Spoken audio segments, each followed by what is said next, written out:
Is Red Wing worth getting? I mean, wait for him. Wait a little bit. I really like the list that Zai just posted a YouTube video of. We just built it today. I really like it. I feel like it's good. It's strong. I feel like it's fun. It makes Surtur kind of fun, but it's hard to say on the first day. He's a very awkward card. It's a card with potential. I feel like right now you should hold on to your resources for sure, because don't forget, March is coming, and March has some, at the very least, very interesting cards. Uh, for God's sake, there's a 310. There's a 310 coming out. Like, I don't even know what they're smoking. They're releasing a 310. I feel like the ongoing requirement is so easy to bypass that this is just straight up a 310. And then Agamotto is obviously the season pass card, which is also very strong. If you are an Arisham enjoyer, you're definitely buying this card. We have a 311 at home. You're gonna run both of them now. So if you like Arisham and you enjoy playing Arisham, Ison feels like a card that's really going to supercharge Arisham. And then if you are a mill enjoyer, on the other hand, this card right here is just gonna break the game. That misery mill deck that's doing the rounds and everyone's playing. You'll probably, with fire here, you'll probably be able to mill Arisham. Ison weak is weakened too? Really? Holy. Well, isn't Betare Bill going to series? Isn't he dropping a series? Is he dropping to 4 or 3? He's not. Why did I think he was? He's already 4? Oh, okay. Yeah. This is a good week to open. Weekend isn't good in this meta. He's fine. You can play Weekend next. He's not popping off like before, but he's fine. This is a bad week. Scar is dropping. Fastos is irrelevant. Fastos is, you remember Fastos? You were like, oh, he's so good. Oh, wow. Wait, these are all Series 5. Did Nico drop? What series? Series 5? Wait, this week is insane. Wow, if you don't own these cards, this is an insane week. Obviously, most people do have Cassandra Nova. This card has me questioning. I don't know. This card, I'm perplexed. I don't know how good this card is. When do they release the spells? The spells are coming out with Agamotto on it's a season pass card. He's like 3 phases. You need to discard him twice, and then if you want to play him with Hela, you need to discard him 3 times. So it's kind of weird because the first time you discard him, he becomes a 6/7, and then the second time he becomes a 6/12. I don't think he's a Hela card. He's a little bit tricky to activate. Like, you need to hit him twice at the very minimum with a discard. I don't know if just hitting him once might be enough value.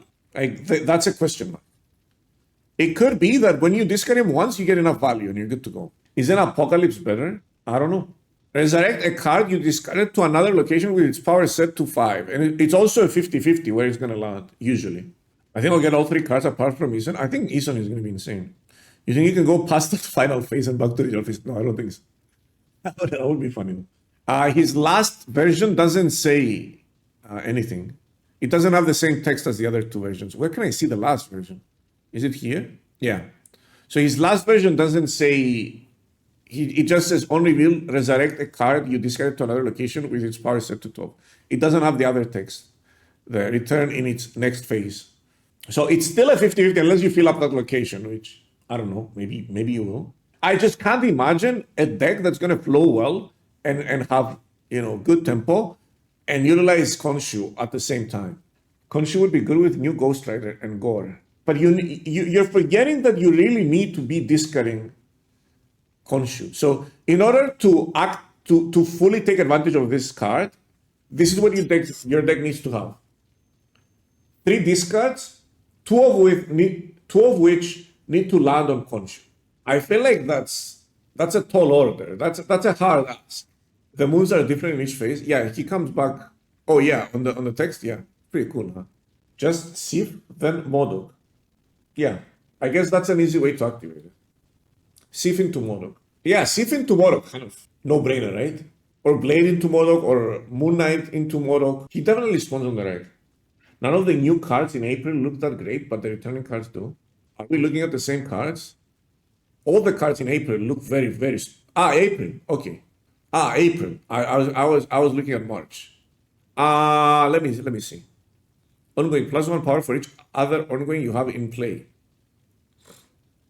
This is an interesting card. I feel like this card is easily going to find a spot. There's a lot of ongoing decks right now, so I think this card is easily going to find a spot in a deck. I don't know how good that deck is. Is going to be. For each card in your hand, give a friendly card +1 power. I don't think this is very good. Add 2 Ultron Infinity Stones to your hand. This one's kind of interesting. Well, this one's just gonna go straight into this one's just gonna go straight into a freaking, what's it called? Into Arishan. Like, without a doubt. I think the cards are fine. They're not obvious bangers. Hydra Stomper, on the other hand, is a card I've been asking for since forever. Since back when this card move sucked. So Hydra Stomper is gonna there is a chance move makes a comeback with Hydra Stomper. Because you can have it on the board and just Heimdall as a finisher. Another move scaler. Yeah, but this one scales in your hand. I've been talking about a card like this for years. That this is what move needed. It did not need a bunch of overstudded scalers to be good. It needed something that scales passively in your hand, just like Destroy has, just like Discard has. Like, these archetypes need something that scales passively in your hand. And then you play it as a payoff. Like, you need a payoff that doesn't need to be on the board. So you're not that draw dependent, you know? You might work in Scream. +1 power for each card you moved this game. If you move the opponent's cards, does he scale? I include enemy cards. That's my question. Do we scale if we move opponent's cards? Missions do include enemy cards? That's pretty good. Yeah, maybe you just play him in a screen deck. You do run Heimdall in there too, so that's pretty good. It just says, yeah, not your cards are moved, but you moved the cards. I think these cards are decent. They're just not in your face broken, or in your face OP or interesting or whatever you want to call it. But they're still decent. These are kind of in your face powerful. I don't think anyone believes that this card is definitely going to break the game some way or another. So will this card. This card also seems strong. Like, all three of these cards are very powerful. And Isun, it needs no introduction. He just goes straight into Arishan. I've been here for 6 hours now, and I feel like I learned so much about this game. Thank you. Hey, I think I lost your PayPal. Can you send it to me again in a DM? I'll send you that cash for your kind words. The previous version of Isun looked more fun. It was definitely a lot more interesting. But it is what it is, right? It's not like we can